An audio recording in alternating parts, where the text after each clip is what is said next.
की पदोन्नति होती है, सेवानिवृत्ति होती है, उनका हमको क्या लिया, राजपत्र में निकलता है। भारत सरकार की जो गजट आती है उसमें इसका निकलता है। इसके अलावा कुछ केंद्रीय सेवाएं हैं। केंद्रीय सेवाएं किसको, ए और बी,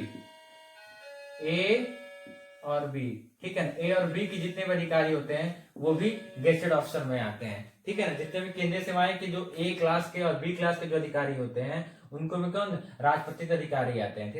देखिए केंद्रीय सेवा में कौन आएगा, कौन कौन आएंगे, इसमें आएंगे भारतीय विदेशी सेवा, सबसे उच्च पद होता है केंद्रीय सेवाएं का, एक क्लास का, वो होता है भारतीय विदेशी सेवा, ठीक है, इंडियन फॉरेन सर्विस को कहते हैं। केंद्रीय सेवा सबसे उच्च पद होता है। उसके बाद से अन्य आते हैं, इनकम टैक्स आयकर विभाग में आते हैं, ठीक है। फिर बहुत सारे विभाग है, जलवायु मंत्रालय में जो जलवायु विभाग में, तो इन सब चीजें आती हैं, ठीक है।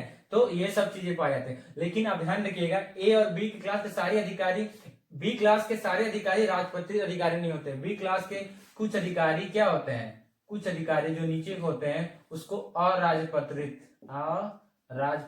अधिकारी, मतलब कि कुछ अधिकारी ऐसे होते हैं जिनको हम क्या, गैजेटेड ऑफिसर नहीं कहते। गैजेटेड ऑफिसर मतलब क्या होता है, सरकार का एक राजपत्र गैजेट होता है, उसमें उनकी नियुक्ति, उनकी पदोन्नति, सेवानिवृत्ति के बारे में क्या होता है, निकलता है, ठीक है। जो जिसका उस गजट में नाम आता है, जिसका भी जिस पद का या जिस लोगों का उस पद के उसमें पदोन्नति के बारे में, उनकी नियुक्ति के बारे में निकलता है, उनको हम लोग बोलते हैं क्या, राजपत्रित गैजेटेड ऑफिसर बोला जाता है, ठीक है ना। तो अखिल भारतीय सेवाएं गैजेटेड ऑफिसर में आती हैं।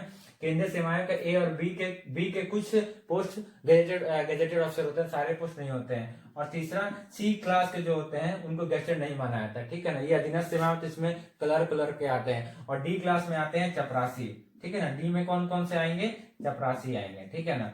याद रखिएगा, ड्राइवर जो होता है, ड्राइवर का जो पद होता है उसको हम क्या कहते हैं, उसको हम, ड्राइवर का जो आपका ये पद है, याद रखिएगा, ड्राइवर के पद जो आता है वो सी क्लास में आता है, सी क्लास में, ठीक है ना। सी क्लास में इसको हम लोग देखते हैं, ठीक है। तो इस प्रकार हम देखेंगे कि भारत में लोक सेवाओं का वर्गीकरण किया गया। अखिल भारतीय सेवाएं होती है, इसमें 3 सेवाएं आती हैं।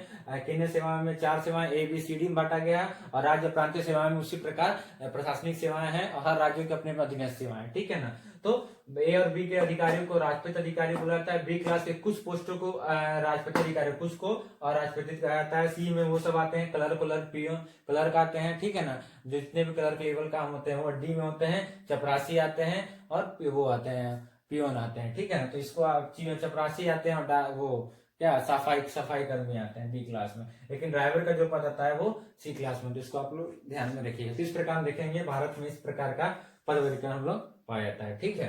तो ये आप लोगों को समझ में आ गया होगा पूरा क्लास, पद वर्गीकरण क्या होता है, कितने प्रकार का होता है, ठीक है। भारत में क्या पाया जाता है, भारत में कितने प्रकार का पदों का किस प्रकार वितरण किया गया, ठीक है ना। इसको आप लोग ध्यान में। इसके अलावा कि भारत में जो वर्गीकरण किया गया, इसको भी ध्यान रख लीजिए। एक और चीज है कि भारत में जो वर्गीकरण किया गया है पदों का, उसमें क्या किया है, किस तरह बांटा है, उसमें पदों को सुविधा की दृष्टि से, किसमें, सेवा, ठीक है, श्रेणी, इसको आप इस तरह कर सकते हैं, हायरार्की बना के देख लीजिए कि भारत में पदों का जो वर्गीकरण किया गया है वह क्या किया गया है, सेवा में, फिर श्रेणी में, फिर क्या, स्तर, ठीक है। इसको बोलते हैं सर्विस, ठीक है, सर्विस, ठीक है। इसको बोलते हैं क्लास, इसको बोलते हैं क्या, ग्रेड,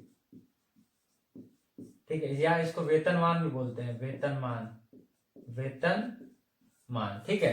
तो भारत में जो इस प्रकार का सेवा क्या होती है, मान लीजिए किसी क्षेत्र या विभाग से, किसी विशेष क्षेत्र या विभाग से, जैसे कि अखिल भारतीय सेवाएं, तो अखिल भारतीय सेवाओं का क्षेत्र निर्धारित है कि अखिल भारतीय सेवा में IAS IPS आते हैं, तो IAS जो है प्रशासनिक सेवा में आता है, इंडियन IPS जो होता है पुलिस सेवा, पुलिस क्षेत्र संबंधित है, और वन सेवा जो है इंडियन फॉरेन सर्विस संबंधित, ठीक है। श्रेणी क्या होती है, इसी विभाग में, इसी IAS में ही आप देखेंगे श्रेणी होती है, ठीक है ना। कि जब IAS में आप जाएंगे तो IAS में एक जिलाधिकारी का पोस्ट सबसे ऊपर होता है, उसके बाद IPS का होता है, उसके बाद आपका IFS का आता है, फिर उसके अलावा अन्य सारे पोस्ट जो रैंक का आता है, तो उसको श्रेणी में बांटा है क्लास में, एक लाइक, या इसके अलावा इसको सेवाओं में उप विभाग होते हैं, बहुत सारे छोटे छोटे उप विभाग, छोटे छोटे पोस्ट होते हैं, उसको श्रेणी में बांटा जाता है। इसके अलावा आप हमें बताएं केंद्रीय सेवा में ए क्लास, बी क्लास, सी क्लास, डी क्लास के अधिकारी हैं, ए क्लास के अधिकारी हैं, सी क्लास, उसको क्लास में डिवाइड किया गया। ठीक है, स्तर क्या होता है? स्तर मतलब ये होता है कि इसको समझने की दृष्टि से, या मान लीजिए कि आईएएस में ही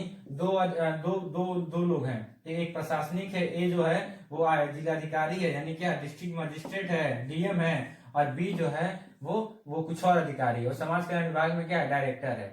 ठीक है, डायरेक्टर का पोस्ट है। ठीक है, तो आप देखेंगे इन दोनों का क्या होगा, इन दोनों का वेतनमान स्तर अलग होगा। ठीक है, ग्रेड पे क्या होगा? सबका स्तर, इसका ग्रेड पे इसका ज्यादा होगा, इसका थोड़ा उससे कम होगा, समाज कल्याण विभाग में जो काम करेगा। ठीक है, तो उसका ग्रेड पे क्या होता है? तो वही ग्रेड पे होता है, यानी कि ग्रेड पे यानी वेतनमान। ठीक है ना, कि इस क्लास के अधिकारी को इतना ग्रेड पे होगा, इतने क्लास को इतना इतना होगा, इस पोस्ट पे जो होगा इसका इतना होगा। तो इस प्रकार इसको पदों की दृष्टि से, यानी प्रमोशन होता है ना, इसी आधार पे ये सब अपर सचिव, मुख्य सचिव, तो इसमें ग्रेड पे का अंतर होता है। ठीक है ना, बस क्या होता है? ग्रेड पे का, इतने से इतने ग्रेड पर का ये होंगे, इतने से इतने ये अधिकारी होंगे। तो इस प्रकार हम लोग सुविधा की दृष्टि, समझने की दृष्टि से हम लोग सेवा को, भारतीय जो लोक सेवा उसको सेवा श्रेणी और स्तर में डिवाइड करते हैं, ताकि उनको हम समझ पाए कि मान लीजिए कि अखिल भारतीय सेवाएं या इनकम टैक्स सर्विस बोलते हैं ना, आयकर सेवा, तो सर्विस में जाएगा। उस सर्विस में कौन से क्लास का अधिकारी, ए क्लास का, बी क्लास का, आप बोलते हैं ना कि मैं ये जो है इनकम टैक्स सर्विस में हम काम कर रहे हैं, तो इनकम टैक्स सर्विस में आप क्या काम कर रहे हैं, ए क्लास में है, बी क्लास में है, सी क्लास में या डी क्लास में, तो ये इससे डिफाइंड होगा।